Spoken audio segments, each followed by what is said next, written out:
환영합니다. 우리 옆 사람에게 우리 한번 인사할까요? 잘 오셨습니다. 반갑습니다.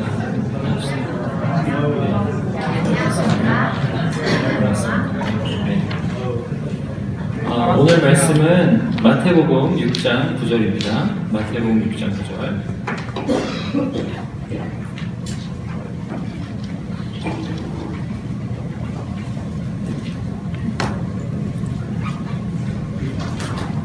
마태복음 6장 9절입니다. 녹음되죠? 자, 마태복음 6장 9절. 우리 마태복음 6장 9절에 있는 하나님의 말씀을 한 목소리로 읽도록 하겠습니다. 시작. 그러므로 너희는 이렇게 기도하라. 하늘에 계신 우리 아버지여, 이름이 거룩히 여김을 받으시오며. 아멘. 지난 시간에 우리는 기도가 뭐냐를 살펴보았죠. 기도가 뭐냐. 기도는 우리의 소원을 주제로 하나님과 대화를 나누는 것이라 했습니다. 그리고 기도의 목적은 소원 성취가 아니라 하나님이라고 했어요. 그래서 오늘은 이것에 대해서 조금 더 알아보고 오늘 본문을 알아보고자 합니다. 기도란 우리의 소원을 하나님께 아뢰는 거예요. 그러면 기도하려면 뭐가 있어야 하죠? 바로 하나님께 아뢰 소원이 있어야 되죠. 하나님, 저의 이 소원을 꼭 들어주세요. 이렇게 원하는 소원이 있어야 돼요. 그렇게 그 소원이 이루어지기를 바라면서 하나님께 아뢰는 것이 기도라 하는 거죠. 그래서 기도에서 정말 중요한 요소가 바로 소원이에요. 만약에 어떤 사람에게 딱히 소원이 없다, 그런 사람은 기도할까요? 안 할까요? 기도 안 합니다. 소원이 없다는 것은 진짜 심각한 문제예요. 정말 심각한 문제입니다. 소원이 없다는 것은 나누면 두 가지 정도로 나눌 수 있는데 똑같은 말이에요. 하나는 뭐냐면 내 편에서 딱히 소원이 없다, 이런 뜻이 있어요. 그리고 또 다른 하나는 하나님께 바라는 소원이 없다, 이런 게 있어요. 근데 두 개 다 문제가 정말 심각한 거예요. 이 두 가지를 다 포함하는 소원이 없다라는 게 무슨 뜻일까요? 소원이 없으면 좋은 거 아니야? 소원이 없다는 것은 그저 자기 삶에 만족하면서 산다는 거 아니야? 그러니까 좋은 거 아니야? 우리 중에 진짜 믿음이 있기 때문에 이렇게 생각하는 사람이 있을 수 있어요. 이런 거죠. 하나님이 먹고 살게 하시고 하나님이 생명 주셔서 오늘 하루 살고 또 나를 만족하게 하시니까 뭘 더 바랄까, 이런 사람이 있어요. 이걸 가리켜서 성경은 자족하는 마음이라 그래요. 이 마음은 하나님으로 만족하는 마음이죠. 그런데 이런 거 말고 진짜 그냥 소원이 없는 상태, 그거는 뭐랑 똑같은 거냐면 하나님 말고 다른 것으로 만족하는 상태, 이게 소원이 없는 상태랑 똑같아요. 이거는 정말 문제가 심각합니다. 아주 큰 문제예요. 왜냐하면 이런 사람은 자기가 어떤 처지인지 잘 모르기 때문에 그래요. 우리 누가복음 12장 한번 가볼까요? 누가복음 12장. 우리 기도에 대해서 살펴보면서 소원에 대해서 살펴보고 있어요. 누가복음 12장 가봅시다. 누가복음 12장. 누가복음 12장. 신약성경 112쪽쯤에 있어요. 누가복음 115쪽에 있습니다. 누가복음 12장 13절. 신약성경 115쪽. 여기 보시면 13절에 무리 중에 한 사람이 이르되 선생님, 내 형을 명하여 유산을 나와 나누게 하소서 하니 이르시되 이 사람아 누가 나를 너희의 재판장이나 물건 나누는 자로 세웠느냐 하시고 그들에게 이르시되 삼가 모든 탐심을 물리치라. 사람의 생명이 그 소유에 넉넉한 데 있지 아니하니라 하시고 또 비유로 그들에게 말하여 이르시되 한 부자가 그 밭에 소출이 풍성함에 심중에 생각하여 이르되 내가 곡식 쌓아둘 곳이 없으니 어찌할까 하고 또 이르되 내가 이렇게 하리라. 내 곡간을 헐고 더 크게 짓고 내 모든 곡식과 물건을 거기 쌓아두리라.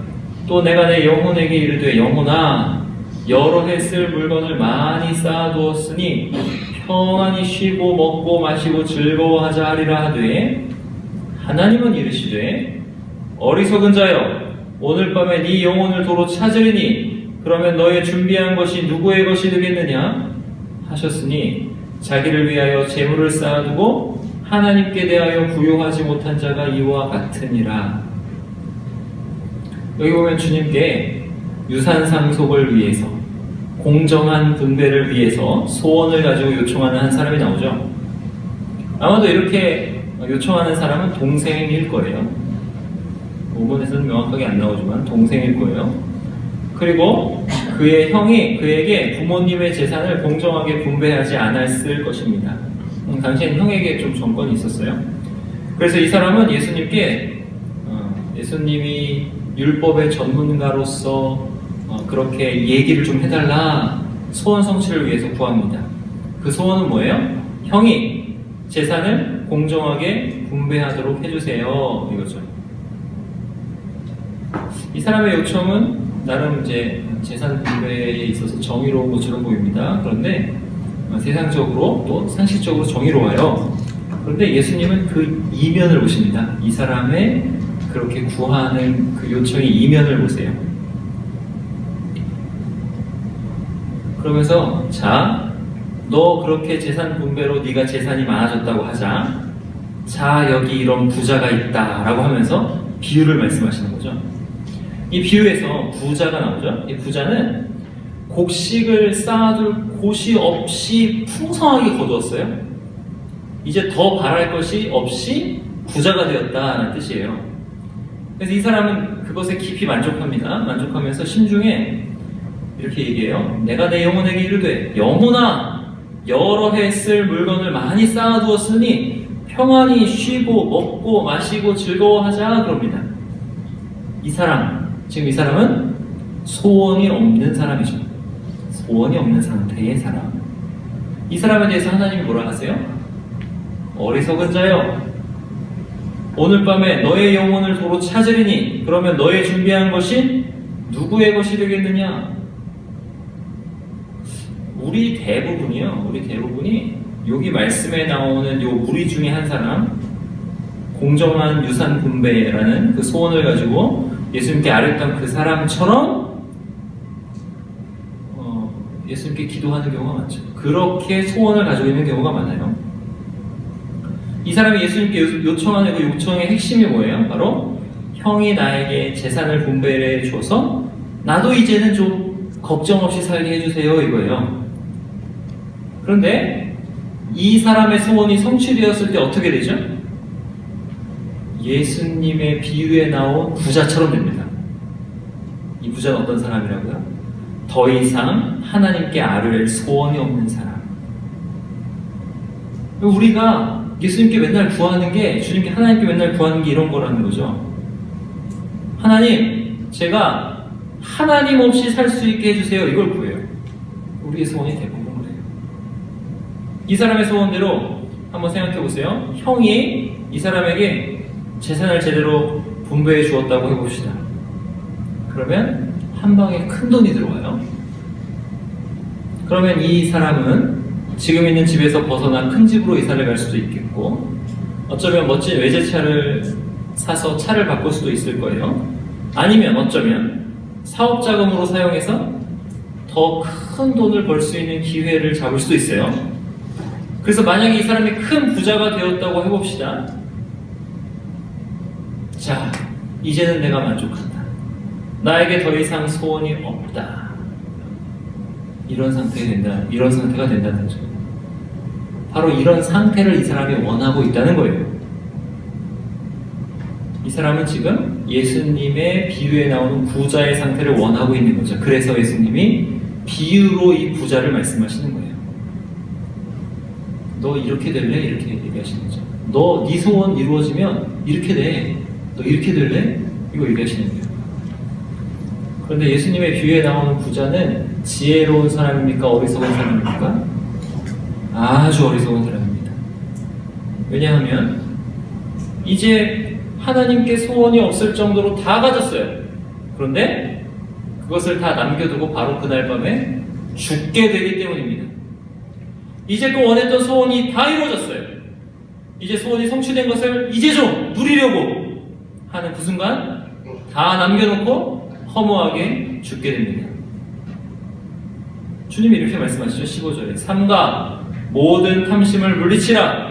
사람의 생명이 그 소유에 넉넉한 데 있지 아니하니라. 여러분, 우리는 항상 넉넉한 소유를 얻고자 합니다. 공무원 시험 공부 준비하는 사람이 왜 이렇게 많은가? 공시생이 왜 이렇게 많은가? 공무원 초봉이 최저 임금보다 안 된다고 그래요. 근데 공시생이 왜 이렇게 많은가?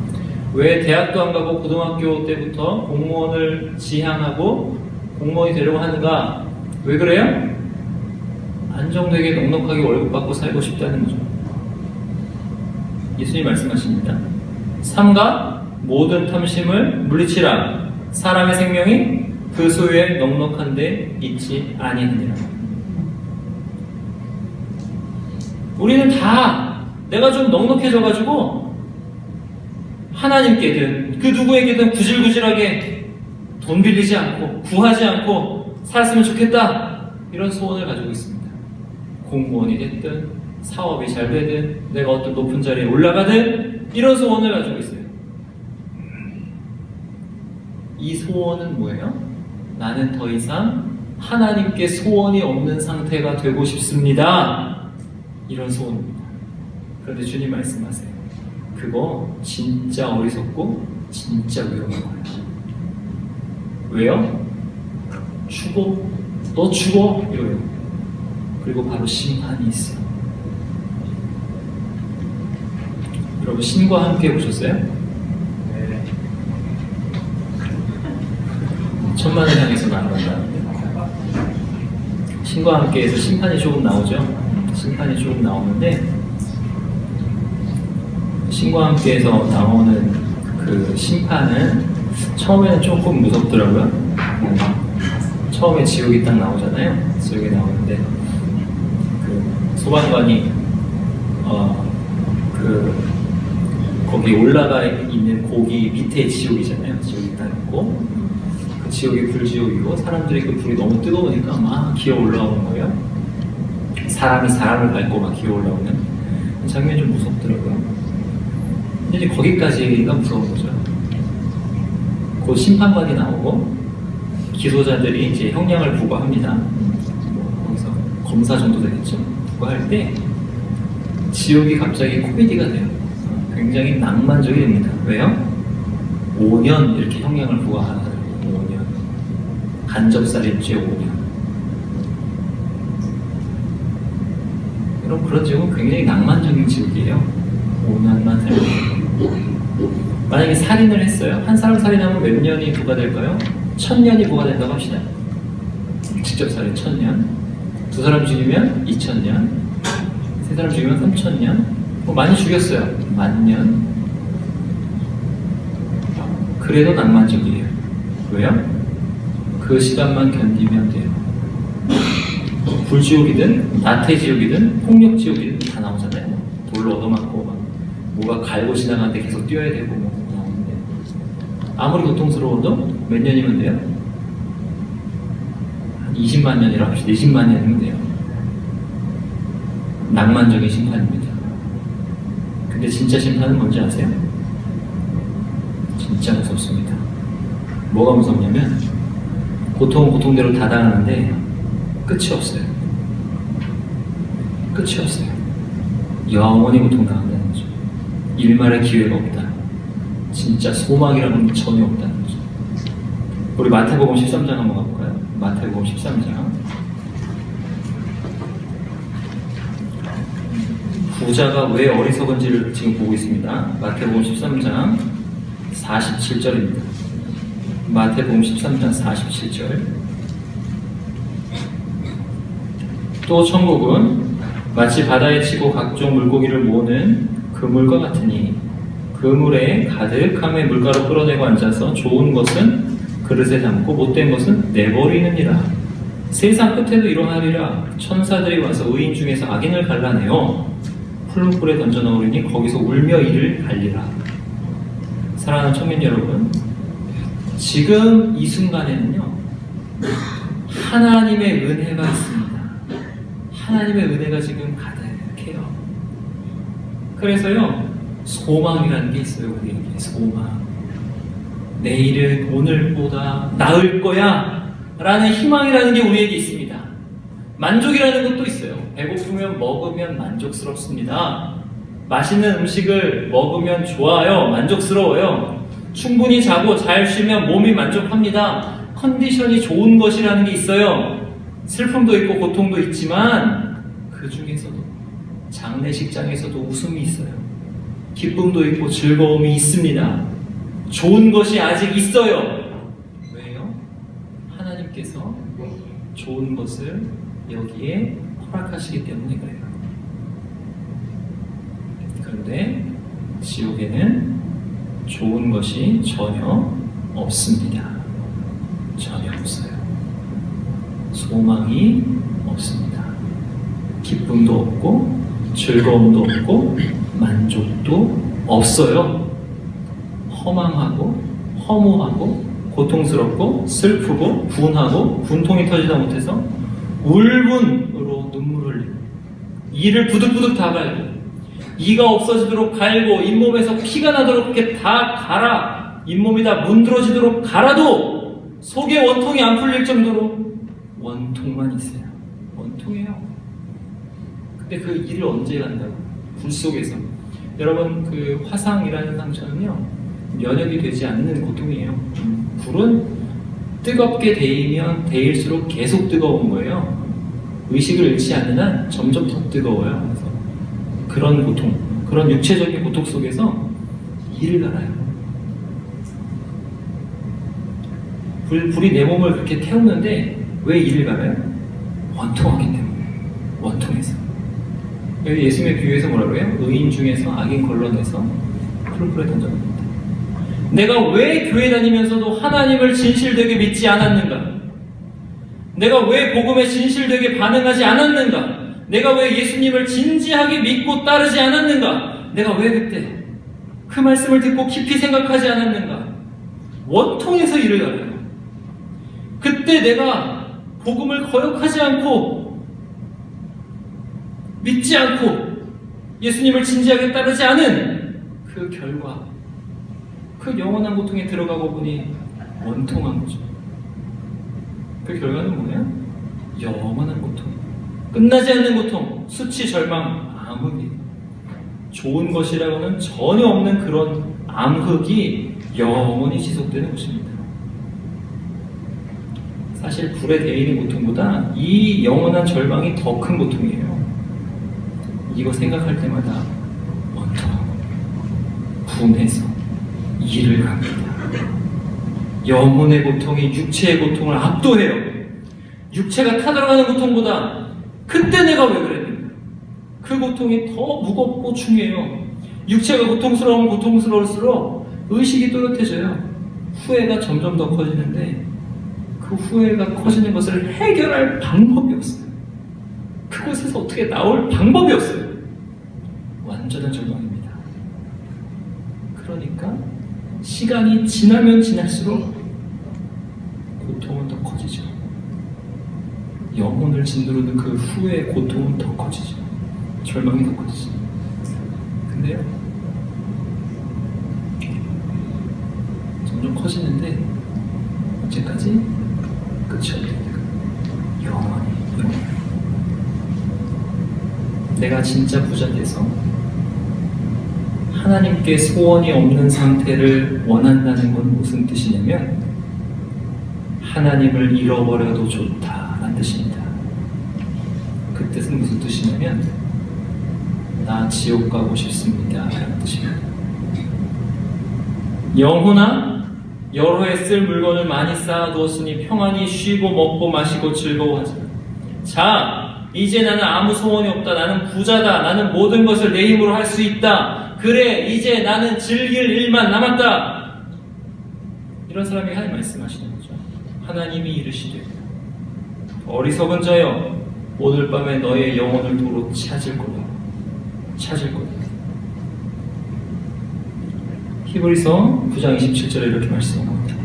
한 번 죽는 것은 사람에게 정하신 것이요 그 후에는 심판이 있으리니.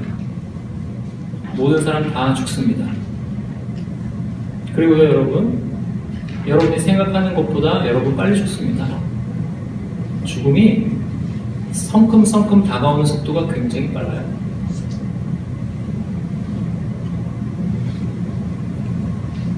(2018년) 지금 얼마나 남았는지 아세요? 하루가 지나면 365분의 1이 지나고, 이틀이 지나면 분모가 반으로 줄어요. 3일 지나면 또 반으로 줄어요. 그럼 여러분의 일생이 정해져 있어요. 그럼 여러분의 일생은 어떻게 줄고 있어요, 지금? 이렇게 줄고 있어요? 아니면 이렇게 줄고 있어요? 죽음이 여러분에게 달려오고 있다니까요, 지금. 죽어요. 다 죽습니다. 근데 죽으면 끝이 아니라 심판이 있어요. 그리고 그 심판의 결과 어떤 사람은 영생에 들어가고 어떤 사람은 영원한 벌 가운데, 제가 아까 말씀드린 그 고통 가운데 들어갑니다.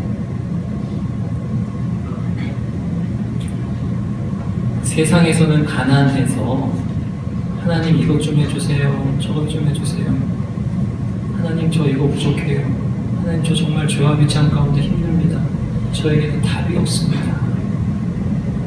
이런 사람은 영생에 들어갑니다. 세상에서 아무 소원이 없을 정도로 부자여도요, 그 하나님께 소원이 없어 자기 만족이 가득한 그 사람은 하나님께 부유하지 못함으로 영벌에 들어갑니다.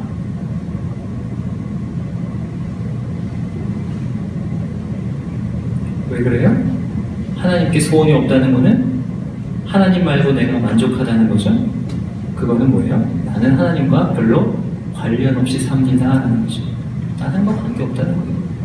하나님께 부요하지 못한 것입니다. 그리고 하나님께 소원이 없다는 것은 내가 누리는 좋은 것이 하나님께로 오는지 모른다는 거죠. 내가 지금 누리고 있는 이 세상의 좋은 것이 사실은 하나님이 주신 건데 그거 모른다는 거예요.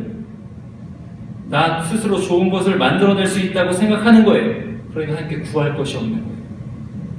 하나님과 또 관련이 없는 거죠, 이 사람들. 하나님이 내 인생에 관여하지 않았으면 하는 것입니다. 이런 사람 죽으면 어디 갈까요? 100%. 요새 애들은 100%라고 해요. 100%. 지옥 갑니다. 지옥이 어디라고요? 하나님 안 계신 곳이죠. 하나님 안 계신 곳. 하나님 안 계시니까 좋은 것이 아무것도 없는 곳에 가요. 희망, 즐거움, 기쁨, 웃음, 감사, 환희, 성취감, 이런 거 아무것도 없는 거예요. 좋은 거 아무것도 없어요. 그것이 바로 지옥입니다. 이 지옥 누가 가요?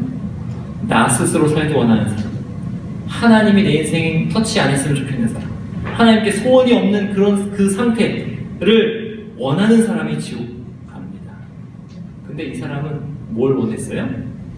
하나님 내 인생에 관여하지 마세요를 원했으니까 하나님 안 계신 곳 가기를 원했어요. 그럼 이 사람 어디 가기 원한 거예요? 지옥 가기 원한 거예요. 하나님은 원하는 대로 주십니다. 여러분의 소원이 지옥 가기를 원하는 것이 여러분의 소원이 될 수 있어요. 잘 구분하시기 바랍니다. 그래서 지난 시간에 기도의 목적이 하나님이라고 했습니다. 내가 소원을 가지고 하나님께 아뢰는다는 것은 나에게 오는 모든 좋은 것이 다 하나님께로부터만 옵니다. 이걸 안다는 거예요. 내가 누리고 있는 평안, 기쁨, 즐거움, 소망, 건강, 자유, 재미, 아름다움, 이 좋은 것이면 좋은 것 다 하나님께로부터 온다. 나는 지금 하나님의 은혜로 살고 있다. 이거 아는 것입니다. 그래서 아주 작은 소원이라도 다른 데 안 가요. 돈이 나를 해결해 주겠지. 공무원이 나를 해결해 주겠지. 좋은 직장이 나를 해결해 주겠지. 전혀 생각하지 않습니다. 하나님께만 구합니다. 하나님께만.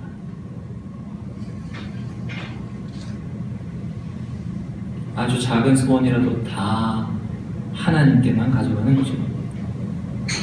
좋은 것은 다 하나님께로부터만 오는 것을 알기 때문입니다. 그래서 이런 사람은 어때요? 아무리 좋아 보이는 것도 하나님이 주시지 않으면 이거 나한테 안 좋은 거구나 라고 믿습니다.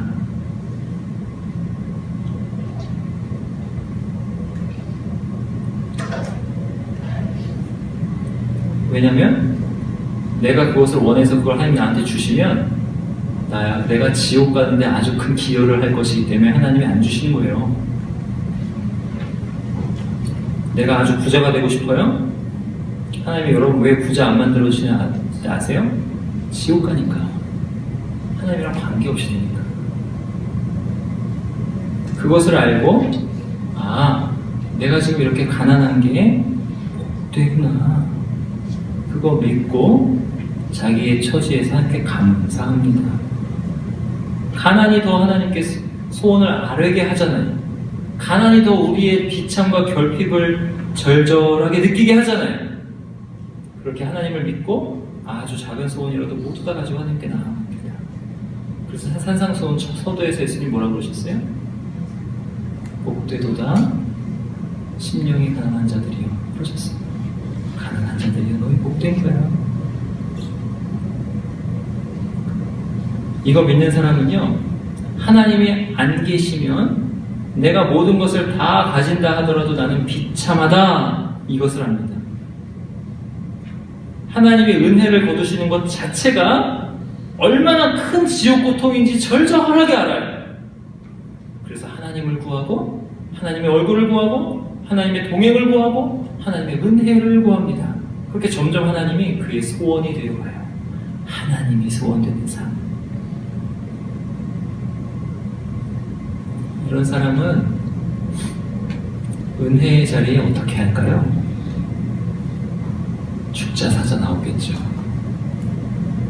카페에서 이야기하다가 시간 되니까 목사님 설교 다 끝나겠는데 오늘은 가지 말자. 그러고 청문부를 빠질까요? 잠시 보기 잘 들으세요. 우리 선배들이 그랬다는 건 아니야.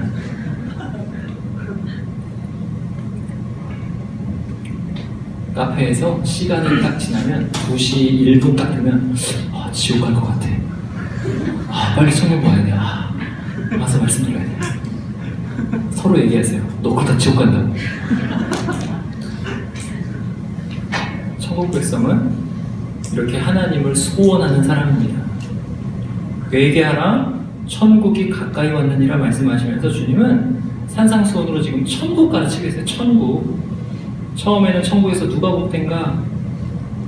그리고 지금은 천국을 누리는 진짜 중요한 방법을 가르쳐 주시는 거예요.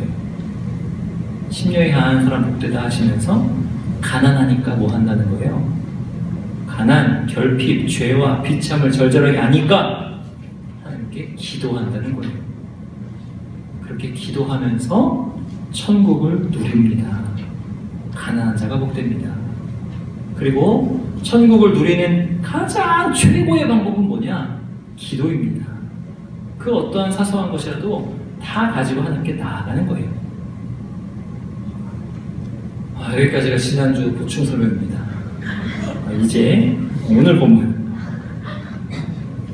잘 오늘 지난주 보충 설명 들으시고 적용하세요. 오늘 본문에서 주님은 이렇게 말씀하십니다.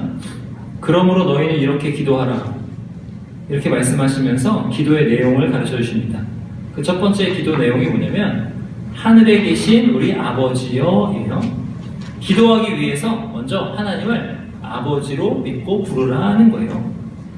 마치 아빠가 좋은 것을 주실 거라고 확실히 믿고 아빠한테 가는 어린아이처럼 아빠가 나를 절대 실망시키지 않으실 거야 라는 믿음과 기대를 가지고 하나님은 나에게 구하기 전에 나에게 있어야 할 것을 이미 다 하셔. 이런 아버지, 하나님이 아버지이심을 기억하면서 아버지여 이렇게 부르라는 것입니다. 그렇게 기도할 때 하늘들에 계신 우리 아버지는요 바로 하나님의 얼굴을 우리에게 향하십니다. 하나님께서 하늘들에 계신다 그러죠. 하늘들에 계신다 계속 설명했어요. 천국이 뭐냐? 하늘들의 나라. 그래서 공간이 축적되어 있고 하나님이 이 온 땅에 충만히 계시면서 모든 것을 다스리시는 곳이 천국이에요. 지금 여기가 또한 천국입니다. 하나님이 계셔요. 다스리셔요. 그래서 하나님이 하늘들에 계신다라는 뜻은 뭐냐면 하나님이 지금도 여기 충만하게 계신다라는 뜻이에요. 안 계신 곳이 없다. 다 채우고 계신다라는 뜻이에요. 온 우주에 충만하게 계시면서 태양 바로 앞에도 계시면서 똑같이 동일하게 지금도 여기에 다 계십니다. 충만하게 계시면서 이 땅을 다스리신다라는 뜻이에요. 자, 그러면 내가 기도한다고 해봅시다. 기도해서 아버지 하면 어떻게 될까요? 하나님 어디 계시다고요? 저기 계시다고요? 아니라고요. 어디 계시다고요? 여기 내 속에도 계시고 여기에도 계시고 여기 다 충만하게 계신다니까요.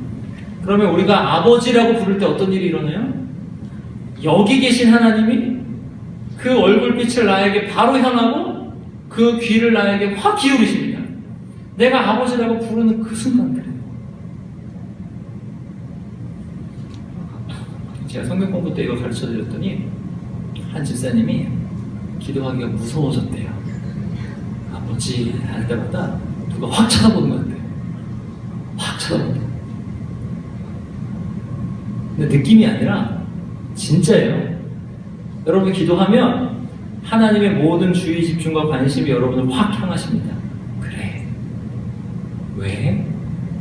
내가 뭘 들어줄까? 이렇게 여러분 바라보셔요. 그리고 내가 무슨 말 하나, 내가 무슨 기도 하나하나 빠짐없이 주의 깊게 들으세요. 근데 거기다 대고 횡설수설 하면 됩니까? 중언부언 하면 됩니까? 안 되죠. 나의 지적인 능력을 동원해서 내가 가진 소원을 잘 정리해서 하나님께 아뢰야죠. 아뢰면 하나님이 반드시 들으시고 나와 마음이 통하십니다. 그 말로 나와 마음이 통하셔요. 그래서 상황이 반드시 바뀝니다. 상황이 반드시 바뀌어요. 이거 아셔야 돼요. 기도하면 상황이 반드시 바뀝니다. 반드시 바뀝니다. 뭐가 바뀌어도 바뀝니다. 내 마음이 바뀌거나 상황이 바뀌거나 왜 그래요? 왜 그래요? 하나님이 하늘들에 계시니까. 하나님이 온 우주에 충만하셔서 내가 기도한 거 방금 들으셨으니까 그럼 내가 원하는 그 소원을 하나님께서 들으시고 그 소원의 결제를 하시는 순간 그 소원이 이루어지든 이루어지지 않든 그거는 이미 하나님께 넘어갔고 상황은 어떻게 돼요? 반드시 하나님의 뜻 안에서 바뀐다. 반드시 바뀝니다. 그리고 하나님의 선하신 계획이 실행되기 시작합니다. 나에게 선하신 계획이 실행되어 이제 막 기도하는 순간 실행돼서 나에게 그때부터 밀려옵니다. 뭐가? 하나님의 좋은 것들입니다. 밀려오기 시작해요. 은혜가 밀려오고 사랑이 밀려오고 기쁨이 밀려오고 감사가 밀려옵니다. 좋은 것들로 나에게 만족이 오기 시작해요. 그 첫 단추가 뭐예요? 아버지. 이걸 믿고 기도하는 게 그거예요. 예수님이 왜 아버지라고 부르라 하시냐면 하나님 아버지가 반드시 들으시고 반드시 응답하시는 믿어라는 거죠. 이거 믿고 기도. 게다가 하나님 어디 계시다고요? 하늘들에 계셔. 다 통치하셔. 그러니까 반드시 이루어 주실 거예요. 그리고 그렇게 기도하는 첫 번째 기도 제목이 뭐예요? 이름이 거룩히 여김을 받으시오며 예. 하나님을 믿는 자의 가장 큰 소원이 바로 이겁니다. 이제 소원을 가지고 하나님께 아뢰는 기도를 했죠. 그러면 하나님을 믿는 사람의 가장 큰 소원은 뭐라고요? 이름이 거룩히 여김을 받으시오며 예요. 아버지의 이름이 거룩히 여김을 받으시기를 원하나이다. 여기서 거룩하다라는 말을 알아야겠죠. 거룩하다라는 말은 그 수식을 받는 그 말을, 그 수식을 받는 어떤 것을 신으로 여긴다라는 뜻이에요. 신적으로 여긴다라는 뜻이에요. 그래서 하나님의 이름이 거룩히 여김을 받는다라는 말은 하나님이 하나님으로 여겨져서 하나님만 최고로 경배받으시고 최고로 존중받기를 원한다는 뜻입니다. 그러니까 하나님이 우리에게 알려진 그 이름이 거룩히 여겨진다라고 했죠? 이름이 뭐예요? 하나님이 우리에게 알려주신 거예요. 그래서 우리가 그 이름을 하나님 알아요. 그래서 우리에게 알려진 그 하나님의 이름을, 그러니까 하나님이 하나님으로 여겨진다는 뜻이에요. 이 말은 그러니까 하나님을 아는 지식이 온 땅에 충만해져서 그 결과 땅 위의 사람들이 하나님을 바로 알게 되고 하나님께 최고의 영광을 돌린다. 하나님께 최고의 신적 영광을 돌린다. 하나님을 최고로 존중하게 된다라는 뜻입니다. 아까 기도의 목적은 뭐라고요? 하나님.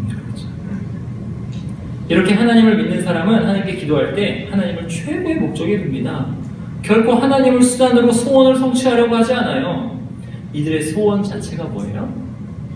하나님이에요.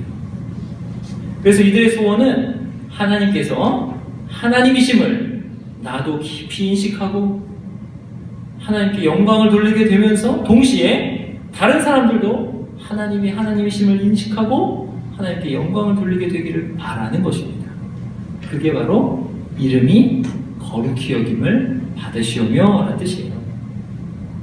우리 야고보서 5장 넣어봅시다. 그에 대한 예를 한번 찾아봅시다. 야고보서 5장의 예가 나와요. 이름이 거룩히 여김을 받는 게 무슨 뜻인가? 야고보서 5장, 히브리서 다음에 있습니다. 야고보서 5장 17절입니다. 야고보서 5장 17절. 엘리야는 우리와 성정이 같은 사람이로되 그가 비 오지 않기를 간절히 기도한즉 3년 6개월 동안 땅에 비가 오지 아니하고 다시 기도하니 하늘이 비를 주고 땅에 열매를 맺었느니라. 내 형제들아, 너희 중에 미혹되어 진리를 떠난 자를 누가 돌아서게 하면 너희가 알 것은 죄인을 미혹된 길에서 돌아서게 하는 자가 그의 영혼을 사망에서 구원할 것이며 허다한 죄를 덮을 것임이라. 자, 16절에 마지막에 이렇게 나오죠. 의인의 강구는 역사하는 힘이 크민이라. 이렇게 나오면서 누구의 기도가 예로 나옵니까? 엘리야의 기도가 나옵니다. 그런데 엘리야가 간절히 기도한 내용이 첫 번째가 비가 오기를 예요? 비가 오지 않기를 예요? 비가 오지 않기를입니다. 근데 그렇게 기도한 이유가 뭐냐면 19절에 보니까 미혹되어 진리를 떠난 자를 돌아서게 하는 것이라. 그래서 그렇게 기도했다 그래요. 이 말은 뭐냐면 미혹되어 하나님을 하나님으로 여기지 않고 다른 것에 정신이 팔린 사람들을 다시 하나님께로 돌이켰다라는 말이에요. 그래서 그들이 하나님을 하나님으로 여기게 되었다라는 뜻입니다. 비가 오지 않기를 기도했는데 이게 무슨 소리일까? 우리 열왕기상 한번 봅시다. 열왕기상 16장입니다. 이름이 거룩히 여김을 받으시오며 이걸 살펴보고 있어요. 열왕기상 16장입니다. 열왕기상 16장 구약성경 545쪽입니다. 열왕기상 16장 545쪽 30절. 열왕기상 16장 30절. 오므리의 아들 아합이 그의 이전의 모든 사람보다 여호와 보시기에 악을 더욱 행하여 느밧의 아들 여로보암의 죄를 따라 행하는 것을 오히려 가볍게 여기며 시돈 사람의 왕 엣바알의 딸 이세벨을 아내로 삼고 가서 바알을 섬겨 예배하고 사마리아에 건축한 바알의 신전 안에서 바알을 위하여 제단을 쌓으며 또 아세라상을 만들었으니 그는 그 이전에 이스라엘 모든 왕보다 심히 이스라엘 하나님 여호와를 노하시게 하였더라. 그 시대에 베델 사람 히엘이 여리고를 건축하였는데 그가 그 터를 쌓을 때에 맏아들 아비람을 잃었고 그 성문을 세울 때에 막내 아들 수굽을 잃었으니 여호와께서 눈의 아들 여호수아를 통하여 하신 말씀과 같이 되었더라. 아합이 어떻게 했어요? 하나님으로 여기지 않고 하나님을 완전히 무시했어요. 그리고 다른 하나님을 섬겼어요. 그 다른 하나님이 누구예요? 바알을 섬겨 예배했습니다. 그래서 사마리아에 바알 신전을 건축하고 바알을 위해서 제단을 쌓았어요. 아세라상도 만들었어요. 그러면 이스라엘은 원래 하나님을 섬기는 족속이잖아요. 하나님 어떻게 되고 있어요? 34절에 나옵니다. 어떻게 되고 있어요? 이미 분명히 여리고 성을 다시 건축하면 기초를 놓을 때 첫째 아들 죽을 거야 예언되었는데 누군가 여리고 성을 다시 쌓기 시작합니다. 첫째 아들 진짜 죽습니다. 그러면 어떻게 해야 돼요? 공사 중단해야죠. 왜? 이제 그 사람 시작으로 다 죽을 거니까. 공사가 진행되면서 아들이 죽기 시작하고 성문을 달 때 막내 아들이 죽는다 분명히 말씀하셨는데 하나님의 말씀을 완전 무시합니다. 아주 좋은 단어가 떠올라요. 개무시합니다. 완전 무시합니다. 첫째 아들 죽고 둘째 아들 죽고 셋째 아들 죽고 다 죽어나가서 문 달면 막내 아들 죽는데 문 닫아요. 끝까지 무시합니다. 끝까지. 하나님을 하나님으로 여기지 않고 바알을 하나님으로 여기던 시대라. 그때 17장 1절에서 엘리야가 등장합니다. 1절에 길르앗에 오고 하는 자 중에 디셉 사람 엘리야가 아합에게 말하되 내가 섬기는 이스라엘의 하나님 여호와께서 살아계심을 두고 맹세하노니 내 말이 없으면 수년 동안 비도 이슬도 있지 아니하리라 하니라. 엘리야가 나타나서 하는 말이 뭐예요? 수년 동안 비도 이슬도 없을 거야. 자, 그렇다면 야고보서에 엘리야가 비 오지 않기를 간절히 기도했다고 나오는데 엘리야는 언제 기도한 걸까요? 아합에게 가기 전에 기도한 거죠. 그럼 왜 비가 오지 않기를 기도했을까요? 그 이유는 바로 바알 때문입니다. 바알. 당시 사람들은요, 이방인들은 바알을 폭풍의 신으로 여기고 섬겼습니다. 폭풍의 신 우상이에요. 이방인들이 믿기에 바알은 폭풍을 주관하는 신이었어요. 비를 관장하는 신이죠. 근데 생각해보세요. 비가 제때 오면 농사가 잘 됩니다. 농사가 잘 되면 부자가 됩니다. 그래서 바알은 풍요의 신이라 불렸습니다. 풍요의 신. 부자 만들어주는 신이에요. 그래서 비가 필요할 때 바알에게 제사만 지내면 너도 나도 다 부자가 될 수 있습니다. 근데 바알에게 지내는 제사가 너무 쉬워요. 바알 신전에 창기나 남창이 있습니다. 그래서 그들과 음란한 짓을 하면 그게 제사예요. 그걸 보고 바알이 비를 내려준다. 이게 그들의 교리입니다. 내 욕망도 채우고 부자도 된다. 이게 바알 신앙이에요. 자, 바알 덕분에 부자들이 참 쉽게 생겼죠. 그래서 수많은 사람들이 바알에 빠져들게 되었습니다. 너도 나도 바알에게 제사 드리고 음란한 죄를 범했어요. 음란하게 죄를 범하면 부자가 된다. 이렇게 하나님은 가능하지 말라. 도둑질하지 말라. 그런 거 없어요. 바알. 그냥 음란하면 음란할수록 나는 부자가 된다. 근데 비가 오죠. 근데 그 비는 누가 내려주시는 거예요? 하나님 내려주시는 거잖아요. 근데 비가 오면 내가 음란하게 바알에게 제사 지냈더니 비가 오는구나. 바알에게 감사하는 거예요. 바알에게 절하는 거예요. 야, 너도 바알 섬겨봐. 나 부자 됐어. 급속도로 바알 신앙인 거죠. 이걸 본 엘리야는 너무 분했습니다. 너무 분했어요. 그래서 기도합니다. 하나님, 비를 내리지 마십시오. 절대 비를 내리지 마십시오. 왜 그렇게 기도했어요? 사람들이 다 비가 오면 바알이 비 내린다라고 생각하니까. 그렇게 기도하고 아합에게 가서 선포합니다. 비 이제 안 와. 그리고 실제로 기도가 응답돼서 비가 3년 6개월 동안 안 옵니다. 3년 6개월 생각해보세요. 3년 6개월 동안 사람들이 얼마나 비를 내리게 하려고 바알에게 제사를 많이 드렸을까요? 1년 동안 이른비 때의 제사들, 늦은비 때의 제사들, 비가 올라오고 할 때마다 근데 비가 안 옵니다. 가뭄이 있어요. 이제 점점 사람들이 굶어 죽기 시작합니다. 2년 동안 가뭄이 있어요. 비가 안 와요. 제사 계속 드리는데 이제 가축들이 죽기 시작합니다. 3년 동안 가뭄이 있자 사람들은 다 빈털터리가 돼요. 이렇게 제사를 바알에게 드리는데도 안 되네? 이럴 때 엘리야가 짠 등장합니다. 우리 18장 가보세요. 열왕기상 18장 18장 19절 한장 보셔서 엘리야가 등장해서 아합에게 하는 말이 그런즉 사람을 보내 온 이스라엘과 이스라엘 모든 백성과 이세벨의 상에서 먹는 바알의 선지자 450명과 아세라의 선지자 400명을 갈멜산으로 모아 내게로 나오게 하소서. 아합이 이에 이스라엘의 모든 자손에게로 사람을 보내 선지자들을 갈멜산으로 모으니라. 모든 사람들도 다 모으고 바알 제사장들, 아세라 제사장들 다 모았어요.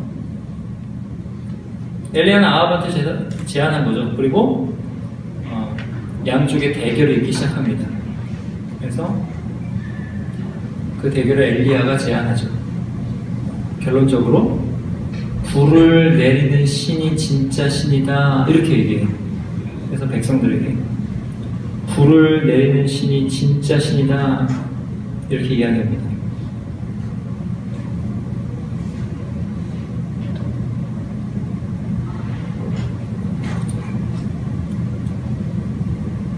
근데 이스라엘 백성들은 어떻게 하고 있어요? 이스라엘 백성들은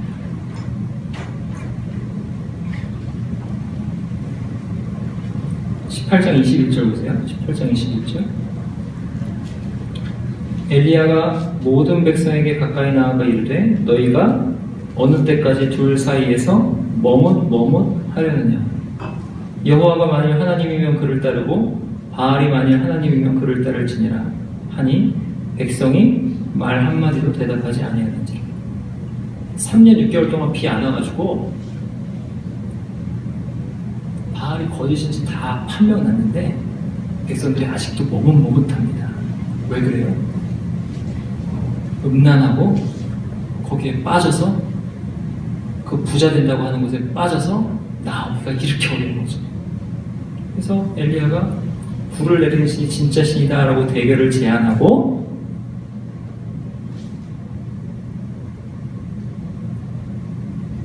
바알 선지자들은 그때부터 기도하기 시작합니다. 하루 종일 기도하는데 응답이 안 되죠. 바알은 없는 존재니까 불을 내릴 리가 없습니다. 바알 제사장들이 아무리 기도해도 아무리 중언부언해도 몸에 피를 내면서 뛰더라도 하늘에서 불이 내리지 않아요. 그런데 엘리야가 하나님께 기도합니다. 36절 보세요. 36절. 저녁 소재 드릴 때에 이르러 선지자 엘리야가 나아가서 말하되 아브라함과 이삭과 이스라엘의 하나님 여호와여 주께서 이스라엘 중에서 하나님이신 것과 내가 주의 종인 것과 주의 말씀대로 이 모든 일을 행하는 것을 오늘 알게 하옵소서. 자, 이거 뭐래요? 이스라엘 중에서 주께서 하나님이시다. 하나님이 하나님이시다고요. 37절. 여호와여 내게 응답하옵소서. 내게 응답하옵소서. 이 백성에게 주 여호와는 하나님이신 것과 주 여호와가 하나님이신 것 주는 그들의 마음을 되돌이키심을 알게 하옵소서 하매 38절. 이에 여호와의 불이 내려서 번제물과 나무와 돌과 흙을 태우고 또 도랑에 물을 핥은지라. 모든 백성들이 보고 엎드려 말하되 여호와 그는 하나님이시로다. 여호와 그는 하나님이시로다 하니 엘리야가 그들에게 이르되 바알의 선지자를 잡되 그들 중 하나도 도망하지 못하게 하라 하매 곧 잡은지라. 엘리야가 그들을 기손 시내로 내려다가 거기서 죽이니라. 이 엘리야의 기도가 바로 이름이 거룩히 여김을 받으시옵소서 이 기도입니다. 여호와여 주께서 이스라엘 중에 하나님이신 것을 오늘 알게 하옵소서. 이 백성에게 주 여호와는 하나님이신 것과 주는 그들의 마음을 되돌이키심을 알게 하옵소서. 이렇게 기도하자 하나님께서 알게 하시려고 하늘에서 불을 내리십니다. 태우시고 물도 다 증발시켜버립니다. 그때 백성들이 여호와 그는 하나님이시로다, 여호와 그는 하나님이시로다 두 번 외칩니다. 하나님의 이름에 합당한 영광을 돌립니다. 아, 여호와가 하나님이시군요. 하나님이 하나님이시군요. 하나님의 이름이 거룩히 여김을 받는 순간입니다. 그리고 엘리야의 명령에 의해서 모든 거짓 선지자들, 바알과 아세라 선지자들 850명은 다 죽습니다.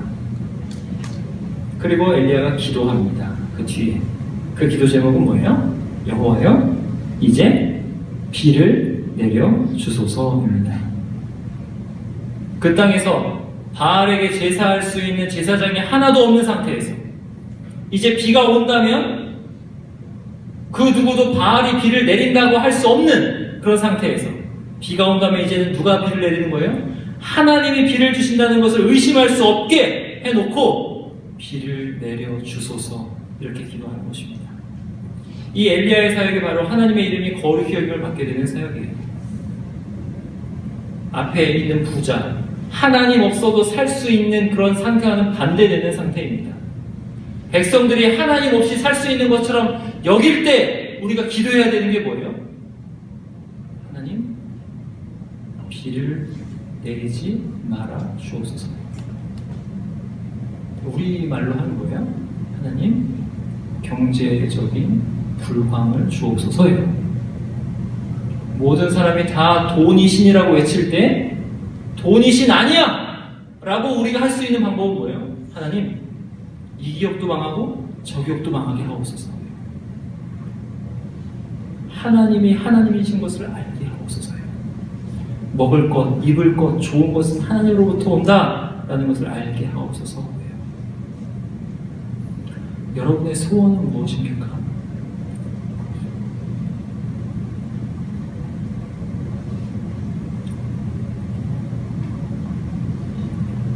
우리 기도 모임에서 기도 제목을 나눌 때 우리 청년들의 기도 제목이 참 안타깝습니다.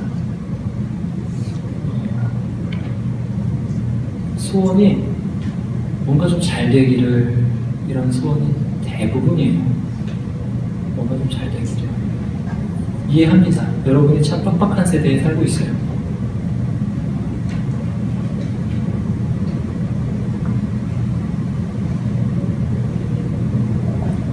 그때 왜 그 기도 제목 안에 하나님이 하나님으로 여겨지시기를, 그것과는 자꾸 반대를 구하는 건 아닌가라는 생각이 드는지 모르겠습니다.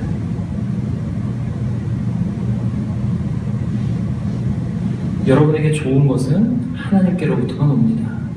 여러분이 잘 돼서 오지 않고요, 지금 하나님께로부터 와요. 하나님께 기도하면 옵니다. 여러분이 그렇게 하나님을 믿는 게 하나님의 이름이 거룩히 여김을 받는 거예요. 여러분이 필요가 있을 때마다 하나님을 찾는 그런 삶이 하나님을 거룩히 여기는 삶이에요. 하나님께로부터만 좋은 것이 온다는 걸 깊이 인식하시기 바랍니다. 그렇지 않으면 여러분은 바알 신앙을 구하게 되어 있어요. 어떤 거예요? 하나님 없이 살게 해주세요. 이거 구한다니까. 바알 신앙이랑 다른 게 없습니다. 하나님께 돌이키시기 바랍니다. 하나님을 구하세요. 그래서 여러분이 만약에 여러분의 마음에 그렇게 하나님의 이름이 거룩히 여김을 받고 있다, 하나님이 하나님이 되신다, 그렇게 되면 그때부터는 하나님, 우리 가족에게도 하나님의 이름이 거룩히 여김을 받으시옵소서 기도하십시오. 여러분의 가족이 그 기도의 제목에 응답되어서 하나님을 여기고 있다, 그러면 하나님, 제 직장에서 이 사람들이 하나님의 이름을 거룩히 여기게 하옵소서 기도하세요. 점점점 영역이 넓게 기도하십시오. 온 세상 사람들이 하나님을 하나님으로 여기게 하옵소서, 하나님을 만나게 하옵소서, 믿게 하옵소서 기도하십시오. 나에서 제일 중요한 건 여러분입니다. 나에서 가족으로, 가족에서 직장으로, 직장에서 서울 전체로, 서울 전체에서 이 나라 전체로, 이 나라 전체에서 전 세계로 그렇게 하나님이 거룩히 여김 받으시옵소서. 하나님 대접 받으시옵소서. 이렇게 기도해야 합니다. 사랑하는 화성교회 청년 여러분, 저는 그렇게 올 한 해 청년 이후가 열렬하게 하나님께 기도하기를 바랍니다. 그래서 하나님의 이름이 어떻게 거룩히 여김을 받으시는가 우리 청년들이 실제로 경험하기를 원합니다. 그거는요, 돈이 없어도 경험할 수 있는 거예요. 그거는 직장이 없어도 경험할 수 있는 거예요. 하나님의 이름이 거룩히 여김을 받으시옵소서. 기도하십시오. 우리 청년들이 실제로 경험하고요, 가정에서 만약에 믿지 않았다면 사람들이, 가족들이 하나님께 그들이 돌아오기를 바랍니다. 예수 그리스도 그가 진짜 구세주로구나. 여호와 그가 하나님이시로구나. 이렇게 고백하는 역사를 경험하시기 바랍니다. 가족, 친구, 직장 동료가 그렇게 돌아오는 것을 우리 매주 경험하시기를 원합니다. 우리 1년 동안 그렇게 힘써 기도하십시다. 기도하시겠습니다. 우리 함께 이 시간 기도하실 때 우리의 소원은 무엇입니까? 혹시 하나님 안 계시고 그냥 잘 살 수 있는 게 소원이라면 나는 지옥 가고 싶습니다 라고 하는 게 기도하는 거랑 똑같아요. 그 길에서 돌이키시기 바랍니다. 돌이키셔서 하나님의 이름이 거룩히 여겨주옵소서. 아버지, 제가 하나님을 하나님으로 여기게 하옵소서. 제가 하나님을 더 잘 섬기게 하옵소서. 우리 시간 다 같이 좀 이렇게 기도하십시다.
여러분이 기도하실 때 모든 주의 집중을 여러분에게 기울이십니다.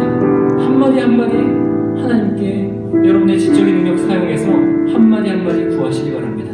들으시고 반드시 갚아주십니다. 특별히 여러분이 이름이 거룩히 여김을 받으시옵소서라고 기도하면 반드시 하나님이 영광 받으십니다. 우리가 다 같이 믿음을 위해서 하나님 기도할 때 믿음 갖고 기도하게 해달라고 기도하시겠습니다. 하나님 아버지, 우리를 붙잡아 주시기를 원합니다. 하나님 아버지, 도와주시옵소서. 하나님, 우리가 믿음이 없습니다. 기도하면서도 하나님이 들으실 것이라고 그렇게 기대하지 않고 기도합니다. 하나님, 우리에게 믿음 주시옵소서. 아버지가 우리에게 얼마나 관심이 많으신지, 우리를 얼마나 사랑하시는지, 또한 우리에게 얼마나 큰 아버지 하나님 좋은 것들을 다 아버지 베푸시면서 좋은 것을 더 주기를 원하시는지 우리가 믿게 하여 주시옵소서. 그렇게 믿음으로 아버지 하나님 우리가 하나님께 구하게 하여 주시옵소서. 특별히 하나님께 구할 것은 하나님의 이름이 거룩히 여김을 받으시옵소서라고 구하게 하여 주시옵소서. 내가 하나님을 그렇게 영광 돌리고 내 가족이 하나님께 아버지 이렇게 돌아오고 영광 돌리는 아버지 그러한 역사가 나의 친구와 나의 주변 사람, 나의 직장 동료에 이렇게 영광 돌리는 역사가 아버지 하나님 이 화곡동 지역이, 이 서울 전체가, 이 나라가, 아버지 하나님 이 전 세계가 아버지 모든 호흡이 있는 저마다 하나님께 찬양하고 영광 돌리는 그 땅, 아버지 그 비전을 바라보면서 아버지가 그렇게 믿음 가지고 기도하게 하여 주시옵소서. 아버지 하나님, 우리가 하나님이 아버지이시옵소서.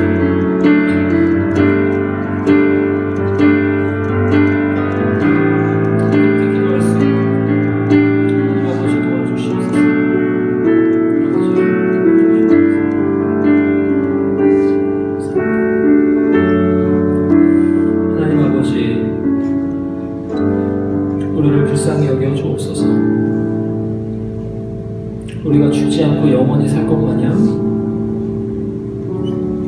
좋은 것을 누리기만 하려고 하는 우리의 어리석음을 불쌍히 여겨 주옵소서. 모든 좋은 것이 하나님으로부터 오는 것을 잊어버린 채